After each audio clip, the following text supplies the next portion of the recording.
So recently I was thinking about the Xbox Series X and the PlayStation 5 and their pricing and how still we know absolutely nothing. What's going on, guys? It's Jimmy here, back in another video, and today, my friends, we're going to be discussing pricing with the Xbox Series X and PlayStation 5 and why I think that we still don't know anything about it. Okay, so to start with, I think that the main reason why is because Sony and PlayStation are both playing cat and mouse with each other, like many have said. They're both waiting for one to release the price so the other one can undercut them probably, but I don't know if Sony has enough money to undercut Xbox if the Series X is only $300 or $400, guys. If it is $500, I feel like Sony may be able to undercut them to $400, but I feel like it's still unlikely. I feel like the amount of power that both these consoles have, it's going to be difficult to sit here and say, oh yeah, the PlayStation 5 deserves to be a lot cheaper than the Xbox Series X, because it does not. The PlayStation 5 is a lot less powerful, but you have to think about the fact that it also has a ton of Sony exclusives. Some of these exclusives are games that will make people definitely buy a PlayStation 5 over a Series X no matter the power. But if you want the definitive version of each and every game, you have to buy a Series X.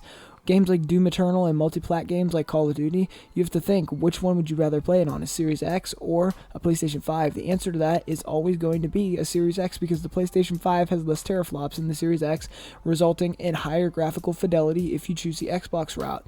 Now, for a lot of people, this is enough for them just to buy it, but a problem is that Xbox's event really showed people that they don't really have a lot of interesting games to show. They only have a couple games that people are even interested at all.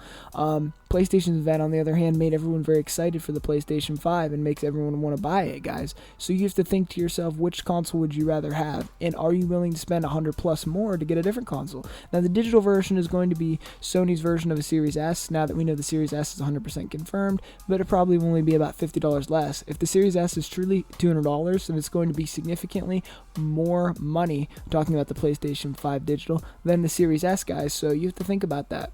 My prediction with pricing, guys, and I don't think I've said this before, but my prediction with pricing is PlayStation 5, $499, Series X, $399. And I think because Microsoft has so much money, they could take the loss and they could just to get these consoles in your house, get you buying games, get you buying accessories. They will make it up all over as the consoles become easier and cheaper to produce. By the end of the generation, it will just be so easy for them to make these consoles at like hardly any loss whatsoever, even cutting $100 off, guys. And I think that's the route that they're going to take with this whole situation. I really highly doubt that the PlayStation 5 will be less money than the Series X, even though the teraflops are less. Apparently, the rumor is that Sony's having to pay a lot more money to make these consoles than Xbox is to make the Series X.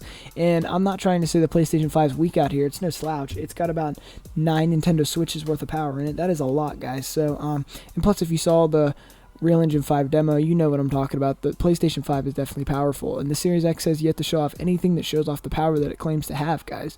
So really, a lot of people may be looking to the PlayStation 5 for those type of beautiful visuals right now. But these are just my thoughts on the situation, guys. If you guys have enjoyed this video, please don't forget to leave a like, comment, and subscribe to the channel. Jimmy out of here.